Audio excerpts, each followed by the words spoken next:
el nivel de inversiones que hay que hacer para superar la crisis climática a escala global, que tiene que ver con cambiar la matriz energética en el mundo, sustituyendo combustibles fósiles, no complementando combustibles fósiles, que hasta ahora es lo que los números dan. Sin eso no hay solución. Dos, cambiando la movilidad hacia transportes públicos con energías limpias en todo el planeta. Tres, cambiando las formas de producir en la agricultura y en la industria, alejando el carbón, el petróleo de los procesos tecnológicos de producción, que cambia, entre otras cosas, las relaciones sociales de producción. Y eso en el mundo de la mitigación, para que la chimenea de gases efecto no siga fluyendo a la atmósfera, fundamentalmente en el norte, porque el sur absorbe como esponja parte de esa emisión. La selva del Congo, el Amazonas, Indonesia. Nosotros somos esponjas y el norte emite. Ya la esponja no es suficiente. Luego hay que hacer un esfuerzo en la mitigación, fundamentalmente en el norte. Pero nosotros, y este es el cuarto aspecto de la inversión, tenemos que hacer un esfuerzo en adaptación. Liberar espacios del agua, organizar la población alrededor del agua. El agua se vuelve el eje del ordenamiento local, pero si la crisis se agrava, no es un ordenamiento local de la población alrededor del agua, que suena bonito, sino es un ordenamiento de la humanidad alrededor del agua, que implica el éxodo de miles de millones de personas hacia donde está el agua, o quedará el agua, y el agua quedará en sus países. Y entonces hay una enorme tensión política creciente, porque el sur iría hacia el norte. Y de esponjas nos convertiríamos en éxodo. ¿Cuánto vale? Que es ordenar el territorio, cambiar la matriz energética, cambiar las formas técnicas de producción en industria y agricultura, cambiar la movilidad. Billones de dólares o euros.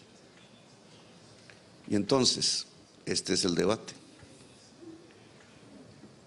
El capital que se guía por la rentabilidad, y esa es su ley, o si lo queremos, el mercado, que es su manera de expresarse, el mundo de las mercancías, pueden llevar los recursos por sí mismos hacia esta financiación que se necesita, o está limitado. Y su límite, si no lo reconocemos, implica que el riesgo de extinción de la especie humana está sobre el tapete de la discusión política. Ustedes piensan que sí es posible. Las tasas carbón, los bonos verdes, los mecanismos bancarios, la posibilidad de crédito con tasa de interés para adelantar esta magnitud de proyectos, tanto en el norte como en el sur. La creencia que el capital le hace el mercado, que creó un Frankenstein, puede solucionar el problema del Frankenstein. Frankenstein es la crisis climática. Es decir, ¿puede el que originó el problema solucionarlo? Esa es una discusión teórica, política. He visto el debate de Nicholas Stern y el señor Nordhaus, premio Nobel, alrededor de estos temas, pero en el fondo ambos, uno más radical que el otro, reflejan que el mercado puede hacerlo.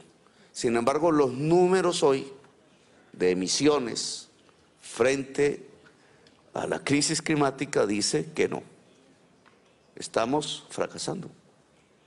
Es decir, la vida humana está fracasando en el planeta. Y entonces, y es mi propuesta,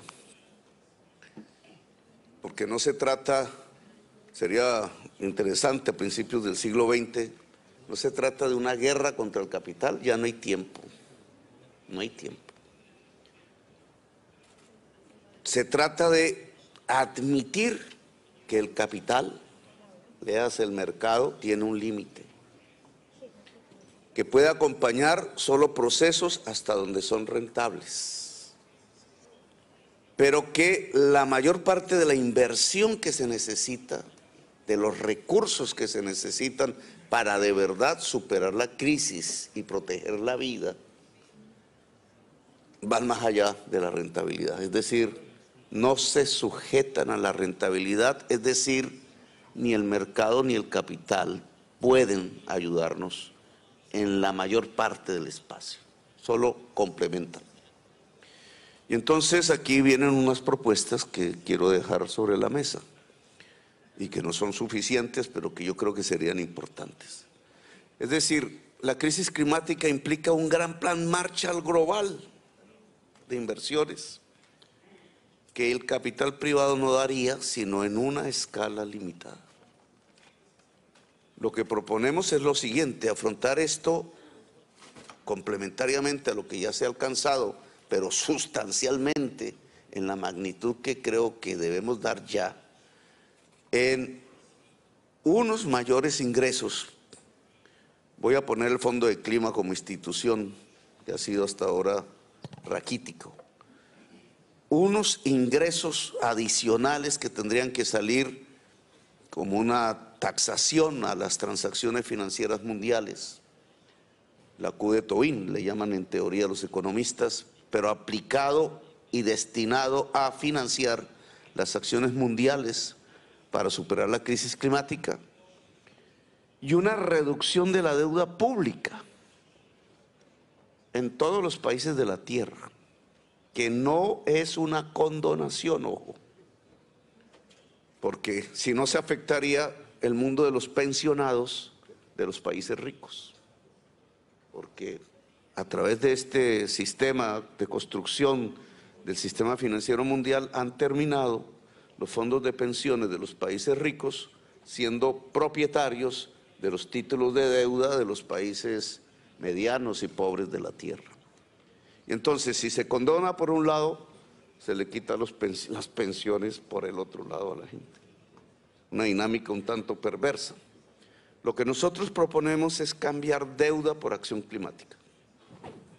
La experiencia del COVID, del FMI con el COVID, muestra un balbuceo de lo que se podría hacer hoy en la práctica, que es una emisión mundial de derechos especiales de giro, que es una emisión monetaria, para ponerlo en términos económicos. La crítica es que elevaría los precios a nivel mundial, una inflación mundial. Si traemos otra vez a Mr. Keynes hoy, al siglo XXI, nos diría que si esa emisión mundial de derechos especiales de giro, que tendrían que ir no a cada país, sino al Fondo del Clima, para una distribución progresiva de sus efectos, es decir, más a los pobres que a los ricos,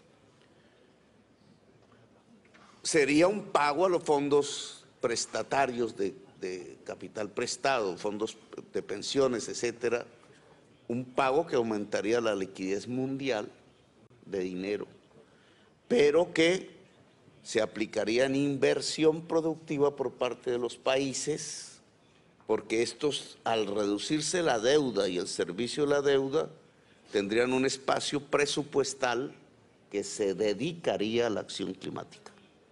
Eso es cambiar deuda por clima. Todos los países sumados a través de este mecanismo nos daría por primera vez, desde que estamos hablando de la crisis climática, una primera acción fundamental, un primer paso esencial, porque sería un plan Marshall de inversiones en mitigación, en adaptación en cada país de la Tierra para superar la crisis climática. Esto implica un cambio institucional del sistema financiero mundial. porque el FMI, la Banca Mundial, etcétera, tendrían que prestar como su principal objetivo, prestar su oficio en esta transferencia a través de DEC, de derechos especiales de giros, hacia tenedores de bonos, de deuda pública, hacia bancas multilaterales y hacia una reducción de estos servicios de deuda en todos los países de la Tierra, y esa sería su primer gran función, muy diferente a la que ha tenido hasta hoy. Esto implicaría que norte y sur tendrían que entablar un diálogo diferente. Es decir, no es cómo les prestamos, cómo les regalamos marginalmente, sino cómo hacemos una sociedad en pos de la vida de la humanidad. Porque el problema será igual para tus nietos, presidenta, que para mis nietos en Colombia o para los nietos del presidente en el Congo, para toda la humanidad. El problema de la extinción de la especie será para todos y todas. Y en esa medida, esta acción inmediata, que es de emergencia, no se puede pensar que mecanismos inerciales del mercado nos van a resolver el problema de la vida, de la humanidad, en un momento de emergencia, a punto de la extinción, sino que tenemos que usar, dado que existe esa emergencia, métodos de emergencia. Y esos métodos de emergencia pasan por una reestructuración del sistema financiero mundial. En el sentido no de que se acabe, sino en el sentido de que cambia su funcionalidad. En este momento, la posibilidad de una taxación mundial de transacciones financieras por el lado de los ingresos o por el lado de la inversión pública de nuestros países, una reducción de la deuda vía emisión mundial de derechos especiales de giro, cambiando algunas normatividades, podría ser los factores, digamos, de gran poder que pudieran impulsar la palanca para ahora sí activar una disminución real de gases de efecto invernadero en la atmósfera, que es finalmente el indicador clave. Si este año los gases siguen fluyendo y su porcentaje es incluso de incremento, hemos fracasado. Todo lo que se ha propuesto en las COPs, todos los mecanismos que se han adelantado, importantes, valiosos, nosotros quisiéramos salvar la selva amazónica, así como el Congo, pero aún sembrando todo el planeta de árboles, el problema sigue produciéndose, porque ni sembrando todo el planeta de árboles logramos absorber la cantidad de flujo de gas que sale de las economías más desarrolladas de la Tierra, China, Estados Unidos, la Unión Europea. Entonces el diálogo tenemos que entablarlo en otros términos. Les propondría que de aquí saliera un grupo de expertos, expertas, economistas, gente que haya trabajado el sistema financiero mundial, de cara a la COP de Dubái, para llevar un informe de reforma del sistema financiero mundial para financiar en gran escala las acciones contra el clima. Podría ser una idea concreta que saliera de esta reunión.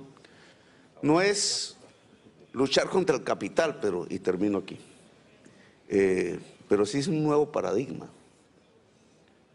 Llevamos 40 años todos los países bajo la misma creencia religiosa. El mercado nos lleva al bienestar general de la humanidad. No, nos lleva a la extinción. Se acabó el paradigma dominante de la economía de los últimos 40 años. Pero ahora se trata de recuperar la potencia del Estado, de la planificación humana, a una escala global, multilateral, para que sin entrar a decretar el fin del mercado, no, maximizarlo hasta donde pueda dar en su límite en la acción contra la crisis climática, ahora podamos hacer una gran inversión pública liberando deuda, de tal manera que este nuevo espacio, que le llamo el Plan Marshall contra la crisis climática, pueda darse y ahí sí lograr que los números funcionen, es decir, que las emisiones de gases de efecto invernadero tiendan a cero, que es la única manera que tenemos para salvar la especie humana y la vida en el planeta Tierra. Gracias.